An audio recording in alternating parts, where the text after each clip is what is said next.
For one will scarcely die for a righteous person, though perhaps for a good person one would dare even to die. But God shows his love for us in that while we were still sinners, Christ died for us.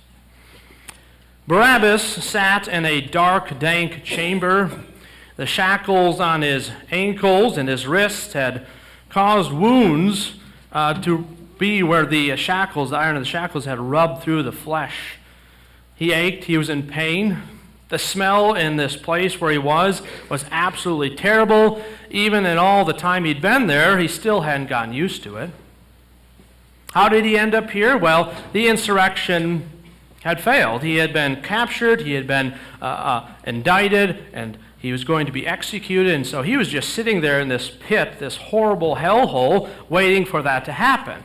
And he wasn't alone. There are other people in this large chamber. In fact, along the line of prisoners all shackled together were some of the men that had actually fought right beside him, but it was too dark for him to see them, and there was no point in even talking to them. Everyone's spirit had been broken. It was just this terrible, terrible place to be. It was the type of place where if you've been there a little bit, death even sounds like a sweet release. Well, maybe not the death that awaited him. See, the Romans were going to make sure that he suffered, really, really suffered. The Romans hated nobody more than they hated people bringing about insurrections. Anyone who had challenged their control, their power, they absolutely hated them. They say the worst tortures, the worst types of death for them, and that was Barabbas to a T. And Barabbas, he sat back and leaned his back against the cold, wet wall, and he kind of closed his eyes slightly, and he tried to count some days in his head, figure out what day it actually was, and he thought, yep, it's that time of year again. It's Passover. And here am I, stuck in this prison, unable to enjoy the festivities. It was a bad joke. It was Passover, though. That meant that snake, that horrible governor, Pontius Pilate, he was going to do probably what he always did. He was going to let one of the Jewish prisoners free as this sort of a way of controlling and appeasing the people. It was pathetic. It was like a man tossing a little bitty scrap of meat to a dog. And it was so pathetic how so many of his Jewish brothers gobbled up this little small gesture, this manipulation, like a bunch of pathetic mutts. But hey, maybe he would be chosen this year. He smiled to himself and thought, yeah, right.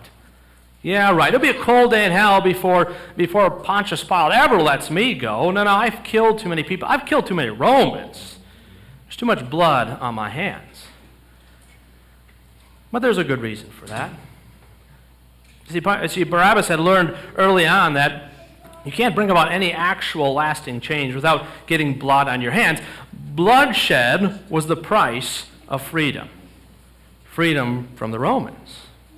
And besides, he wanted what every other Jewish person wanted, to be free of these Gentile dogs, these Romans. He just wanted them gone. He wanted the same thing everyone did. Even the hoity-toity rulers of his people, the Sanhedrin, the Pharisees, the scribes, the elders, they all wanted the same thing. They just didn't have the stones to do what needed to be done. And so that's why he had done it. He'd stepped up and taken the initiative. Had he taken things too far? Well, perhaps. He had killed people, quite a few people.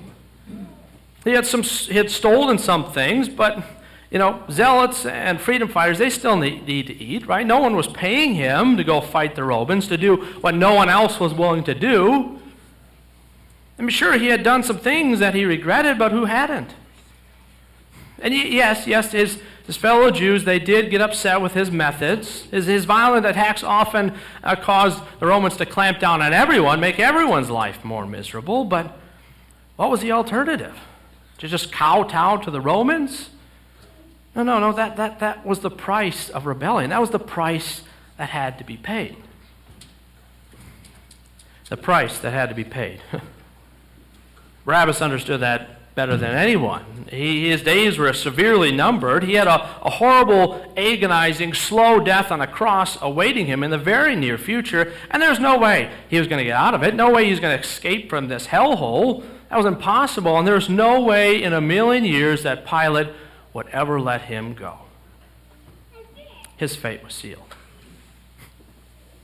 And then suddenly the cell doors opened, and enough light came into this room, this large room, that Barabbas could actually make out 4 guards coming right towards him. He began to panic a little. He's thinking, wait a second, they can't already be coming to take me to my execution. It's way too early. No, it's probably just another beating. He had already endured so many beatings at this point. He's thinking, I don't know if I can handle another one. Why don't they just kill me already? The guards undo his shackles. They drag him out of the cell door. They drag him further past the less secure outer cells. They drag him past the guard rooms out into the warm daylight. Throw him on the ground. They say, you're free to go. And people are suddenly all around Barabbas, and they're all saying, they chose you. The crowds chose you. Pilate said it was you or Jesus, and the crowds chose you. Jesus, he's on his way to be crucified, and you're free. And Barabbas, not only is he shocked by the daylight and what's all happening, his mind is just whirling. He's thinking, wait a second, Jesus? Jesus of Nazareth? Yeah, I've heard of that guy. He's a rabbi, he's a teacher, he's a healer, he's a miracle worker. Last I heard, everybody absolutely loved him. Now Jesus is on his way to be crucified, and I'm free? What on earth is going on? How is this possible? I never thought in a million years that Pilate would ever let me go. It was over. My fate was sealed, and yet here I am, free of my shackles, free of my cell, and of all people, Jesus of Nazareth has taken my place? He's going to go suffer what I was condemned to? The price of rebellion that I was just freaking out about is about to be paid by a gentle rabbi who's probably never hurt anyone. Well, I'm not going to complain about it, but it is really, really crazy and ridiculous. For one will scarcely die for a righteous person, though perhaps for a good person one would dare even to die. But God shows his love for us in that while we were still sinners, Christ died for us. Now, we don't actually know exactly what was going through Barabbas' mind as we think about his story, but from the different Gospels we gather bits and pieces, and we get a picture of who he is and what he's reflecting on. And I really do believe that at that moment he had to be thinking, this is absolutely ridiculous. But you know, there's something about Barabbas' story that's unique. I don't think we usually spend that much time thinking about him, but it is amazing how God uses him. See, our God is truly amazing. He actually declares his gracious, powerful promises on the face of history itself. He layers it into the fabric of reality, how things look, how things play out, so that we can't miss it. And I tell you what, you can't get a clearer picture of the gospel than the story of Barabbas. I mean, this is a substitutionary atonement, which is the fancy theological term for, I would say, the heart of the gospel. It's playing out right before our eyes. You have this one who is guilty as sin, on his way to an execution that he fully deserves, and his place on death row is taken by this perfect, sinless God-man, Jesus Christ. I mean, that is the gospel. That is the gospel story, right? And we know that that's our story too. It's your story. It's my story. But as we think about this in connection to Barabbas, it kind of makes us feel a little uncomfortable, right? We don't like to think of ourselves as Barabbas, but the fact of the matter is that's absolutely who we are, right? Barabbas may have gone around killing and stealing and murdering and doing things we think, I would never do that. But you know what? As he's going around doing that, he's thinking, this is what I feel is right. And guess what? That's exactly what we do. We go through our lives doing what we feel is right. The problem is, what we feel is right is often absolutely dead wrong. Right? And the fact of the matter is that the ends don't justify the means. You can't say, I'm going to do this bad thing. It's not a big deal because I got a good goal. No. It doesn't work that way. Sin is sin. Right? The punishment of sin is the same across the board. It's hell. It's death. It's eternal death. Right? See, we can't get out from under that. That's who we are. We are Barabbas. But you see, that just makes the whole thing that much more powerful, right? It's ridiculous, but it's ridiculous, and that makes it all the more amazing, right? See, Jesus taking our place is just as ridiculous as him taking Barabbas' place, but that's not a bad thing. That's kind of the whole point, right? The whole point is, yeah, it never would have happened in a million years. We never would have expected it. We certainly don't deserve it, and yet it happened anyways. Jesus took our place.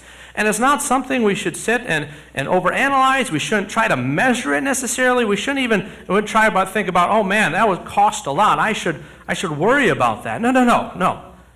Jesus took our place.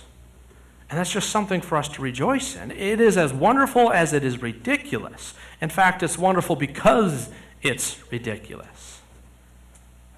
See, Barabbas is another one of those characters. He's kind of like Malchus, right? We talked about Malchus. The guy that Peter, he cut off his ear, right? We talked about how, his story, he's just a small little character. Just we see a little glimpse of his story in the Scriptures, and we don't get to see the rest of it. This is the same with Barabbas. There's some historical, narratives of what might have happened to him, but we really don't know for sure. See, we don't get to know the rest of Barabbas' story. We don't get to find out what he did with this freedom that Jesus bought him, right?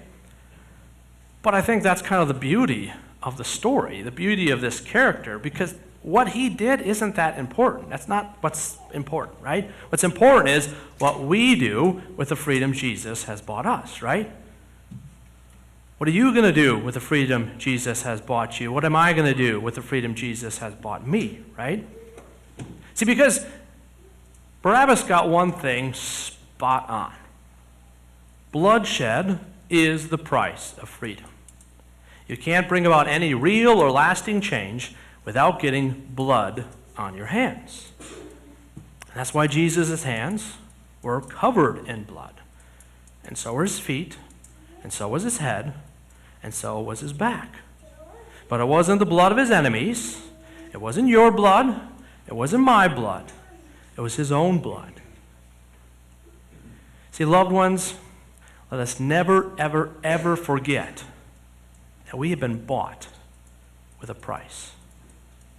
Amen.